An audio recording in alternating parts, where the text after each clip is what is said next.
65 மசாலா பொடி செய்ய போகிறோம். வாங்க எப்படி செய்யலான்னு பார்க்கலாம். நம்ம வீட்டிலே ஈஸியாக செஞ்சிடலாம். அதுக்கு தேவையான பொருட்கள்: அரிசி மாவு 1/4 கப்பு,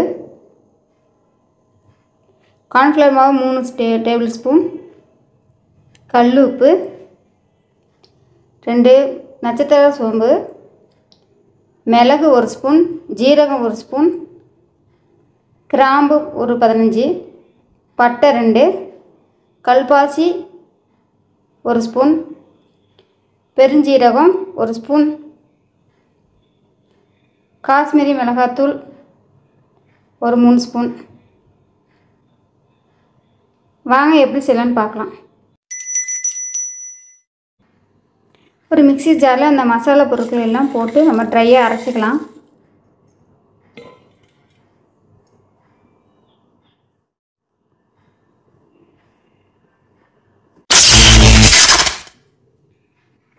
இப்போ நம்ம ட்ரையாக பவுடர் பண்ணிட்டோம். இப்போ அரிசி மாவு, காஷ்மீரி மிளகாத்தூள்,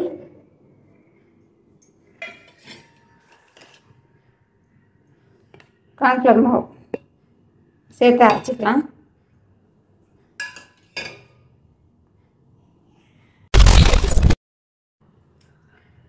நமக்கு இந்த கலர் தான் கிடச்சிருக்குங்க. உங்களுக்கு தேவைப்பட்டால் ஃபுட் கலர் சேர்த்திங்கன்னா நல்லா ரெட்டிஸாக கிடைக்கும். அப்படி இல்லைன்னா தேங்காய் எண்ணெய் நம்ம கலந்து அரைச்சோம்னா நல்ல கலர் கொடுக்கும். தேங்காய் எண்ணெய் கலந்திங்கன்னா 1 மாதம் மட்டுமே யூஸ் பண்ண முடியும். ஃபுட் கலர் கலந்திங்கன்னா ரொம்ப நாளைக்கு வச்சு யூஸ் பண்ணிக்கலாம். இப்போ நான் கொஞ்சமாக ஃபுட் கலர் கலக்கிறேன்.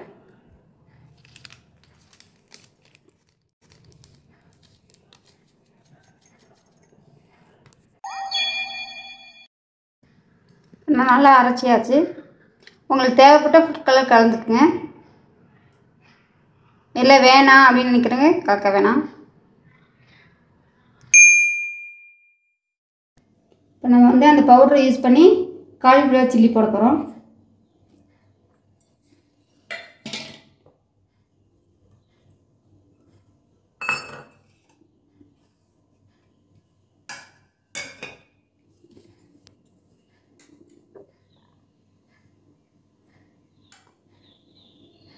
அரைச்ச பவுட்ரு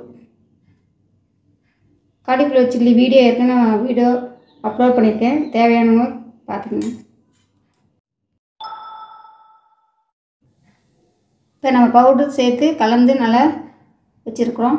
இது ஒரு 10 நிமிஷம் ஊறட்டும். இப்போ நம்ம எண்ணெயில் போட்டு பொரிச்சு எடுத்துக்கலாம். இப்போ ஊறிச்சு, நம்ம எண்ணெயில் போட்டு பொரிச்சு எடுத்துடலாம்.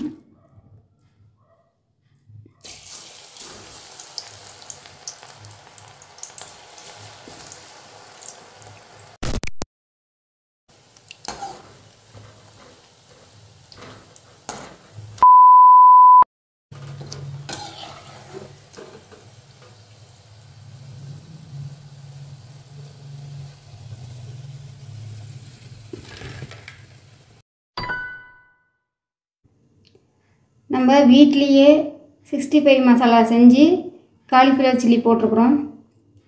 இது போல் நீங்களும் செஞ்சு பாருங்கள். வீடியோ பிடிச்சிருந்தால் லைக் பண்ணுங்கள், சப்ஸ்கிரைப் பண்ணுங்கள்.